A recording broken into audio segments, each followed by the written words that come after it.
waxaan ahaa ama intan dadku ay social media uga arkeen haddii taariikh nololeedkayga ay dib u raacaan way yaabi lahaayeen in xaaska ka dhintay oo laba hablood oo rajaya 5 jir iyo 6 jir ku soo korinayay baan ahaa xafaayada ka bedelayo timaha u soo dabaay cuntada u karinayay oo Yurub ku haystaan ahaa markana TV iga daawan jirtay qofna imu dareemaynin labada hablood ba 8 jir iyo 7 jir soo gaarsiiyay ilaahayna uu igu asturay alxamdulillah rabbil caalamiin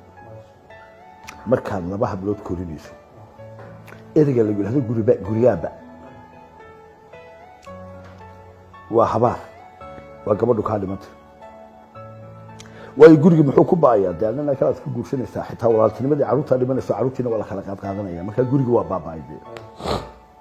kala marka waxaan ugu talagalay bal inaanay caruurtan guriye kale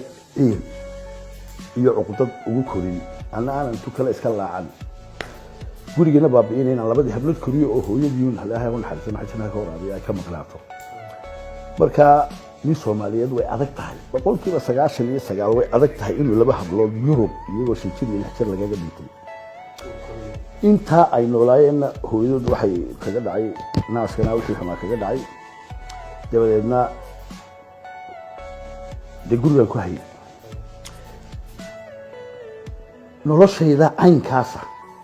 qofka inta albaabka markaad ka baxayso inta ku timaado kooranaysa adigu deeyo markaad markaynu kala tagayno way isma salaamayna war wayno marka la socdayna deeyo nolosha war kama hayneen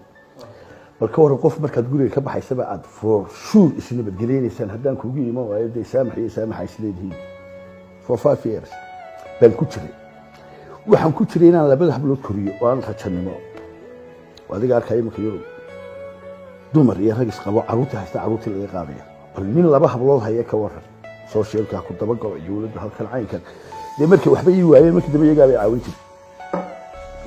marxumadda 2011 kii bay dhimatay waa markii aan laba sanadood ku jiray miidiyaha dadku sida ay ma aqoon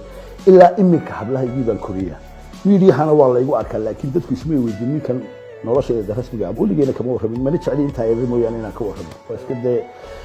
alxamdulillah rabbil caalamiin ilaaha awood laan in xariisto waa adiga yaa kayda